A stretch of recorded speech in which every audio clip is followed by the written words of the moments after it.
affronte très bientôt les Eswatini et la Libye sous forme de qualification à la Coupe du Monde 2026. Salut à tous, c'est AG, j'espère que tout va très bien. Donc aujourd'hui, il y a Marc Brice justement qui a dévoilé la liste du Cameroun pour affronter ces deux équipes-là très bientôt. Donc si vous intéresse, n'hésitez pas à vous abonner et à liker. Et sans plus tarder, je vous dis comme d'habitude, bonne vidéo à tous. Donc voilà, vidéo qui n'était pas vraiment prévue parce que je savais pas quand est-ce qu'il sortait la liste du Cameroun. Mais en tout cas, on va essayer de débattre et un petit peu de réagir à la liste qui fait beaucoup débat du Cameroun récemment. Donc juste avant, je voulais un petit peu résumer tout ça. Donc le Cameroun affrontera les Eswatini et la Libye très bientôt. Et quand tu vois un petit peu le Cameroun, tu vois le classement, tu vois que le Cameroun est premier du classement avec quasiment que des victoires, aucune défaite.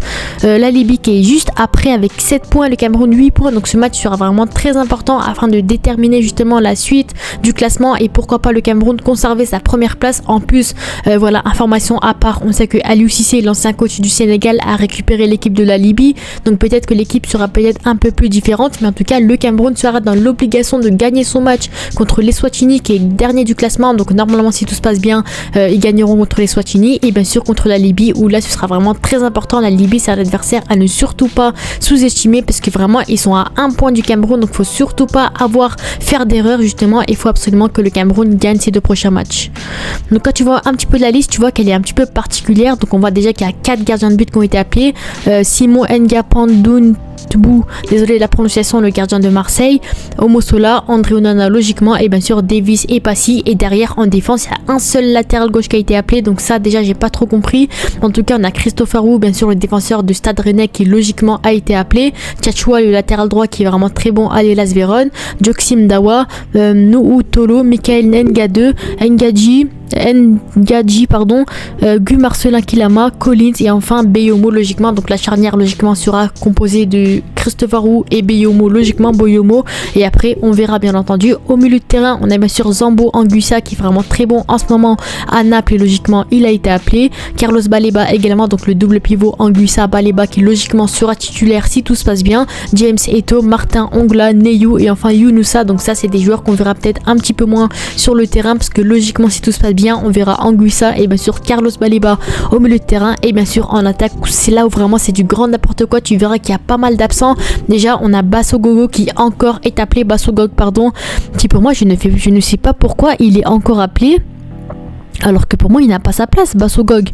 Attendez un instant, pour moi je sais pas ce qu'il fait encore, je sais pas pourquoi il est encore appelé. Il joue en Arabie Saoudite je crois, première division, il fait pas une grosse saison, il est pas énorme non plus, 25 matchs, 5 buts, 2 passes D pour le championnat saoudien, c'est pas ouf. Donc je sais pas encore ce qu'il fait en sélection camerounaise, mais pour moi il a plus sa place en sélection. Brian Mbomo qui pour moi c'est le meilleur joueur actuel camerounais, il est vraiment excellent et logiquement il a été appelé. Il fait une grosse saison du côté de Brentford, 32 matchs, 15 buts, 5 passes D, c'est vraiment impressionnant en première ligue, donc logiquement il a été appelé et pour moi c'est clairement l'un des seuls points positifs de la liste. Ensuite on a Nicolas Brice, Moumou Ndiamalu encore une fois qui a été appelé également. Franck Magri logiquement le futur numéro 9, Vincent Aboubakar le fameux numéro 9 du Cameroun qui logiquement est encore appelé, Ngoumou Mampol, Dani Namasso également c'est le joueur qui a récemment opté pour le Cameroun qui est vraiment très bon au FC Porto, qui est buteur etc. Donc pour moi c'est vraiment une très bonne pioche de la part des Camerounais. Il optera pour sa première sélection, 34 matchs, 4 buts, 1 passe D, c'est plutôt intéressant depuis le début de saison. Donc clairement Dani Namasso également pour moi c'est un point positif parce que j'ai hâte de le voir sur le terrain sous le maillot camerounais parce que ça reste bien sûr le futur numéro 9, le futur successeur potentiel de Aboubakar. Au pire des cas il peut jouer numéro 10, il peut jouer à droite, il est polyvalent en attaque, donc clairement Dani Namasso c'est clairement un point positif également.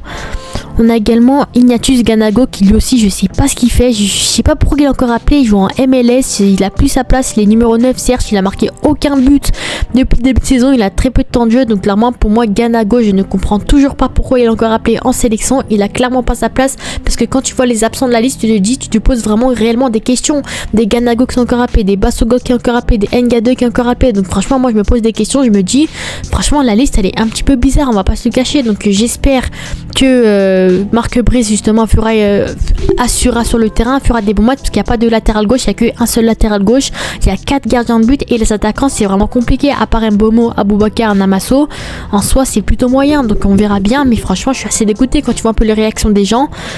Voilà, quelle souffrance. 4 gardiens à latéral, pas de Castellotto, on verra les absents bien sûr juste maintenant. Voilà, Castellotto du FC Nantes qui n'a pas été appelé, défenseur central qui est plutôt intéressant. Donc certes, le FC Nantes il fait un très mauvais début de saison, mais lui il a beaucoup de temps de jeu, il est titulaire indiscutable, il enchaîne les matchs en Ligue 1. Donc clairement moi je comprends vraiment pas le choix de ne pas l'appeler. Également on a Yongwa qui n'a pas été appelé, le latéral gauche, on a un seul latéral gauche dans la liste et lui n'a pas été appelé alors qu'il fait un gros début de saison au FC Lorient. Donc franchement je comprends vraiment pas, il fait un début de saison vraiment intéressant, c'est un jeune joueur camerounais etc. Donc je comprends pas l'absence de Yongwa également qui aurait pu être intéressant à ce poste là. Également Arthur Avom qui n'a pas été appelé, également le coéquipier du joueur qu'on vient de voir justement, Arthur Avom qui n'a pas été appelé, de 20 ans, qui assure le défensif du FC Lorient, qui est vraiment très bon, qui n'a pas été appelé encore une fois. Bien sûr on a Boris Henao, certes il joue en MLS, il est également très très bon au milieu de terrain, donc moi je suis vraiment dégoûté également de ce côté là. Et bien sûr Mamadou Naguida, le jeune latéral gauche également du Stade Rennais, qui n'a pas été appelé, qui fait un gros début de saison, qui a beaucoup de temps de jeu en Ligue 1. Donc moi je suis vraiment dégoûté sur toutes ces absences qu'il peut y avoir. Quand tu vois certains noms dans la liste, tout le monde est dégoûté sur les absents, sur des joueurs qui ne méritent même pas leur sélection, des Nga2, des Ganago comme je vous l'ai dit. Franchement il y a des joueurs comme ça, des Bassogog. Donc franchement moi je suis assez dégoûté un petit peu de la liste, on va pas se le cacher. Après bien sûr c'est le coach qui a choisi, c'est pas pour rien, donc j'ai hâte de voir ce qu'il pourrait proposer sur le terrain. En tout cas tout ce que je sais moi c'est que vraiment voilà, les Lions du Cameroun doivent absolument gagner leur prochain match si vraiment ils veulent espérer une qualification à la Coupe du Monde potentielle. Sur ce, dites-moi vos avis en commentaire. Moi je suis vraiment dégoûté de la liste, si je dois mettre une petite note je mettrais peut-être 3-4 sur 10 parce qu'il manque pas mal d'absents. Il y a 4 gardiens de but, il y a qu'un seul latéral, les attaquants c'est plus ou moins mitigé à part Namasso, Mbemo, Aboubakar. Le reste franchement à part Magré et quelques-uns, mais le reste vraiment je suis assez dégoûté, c'est du vu et revu. Ils sont mauvais en sélection, ils sont mauvais en club et ils sont encore appelés. Je sais pas ce qu'ils ont, je sais pas pourquoi ils sont toujours appelés, mais en tout cas je suis assez dégoûté. Donc sur ce, n'hésitez pas à vous abonner et à liker. On se dit à la prochaine. Ciao.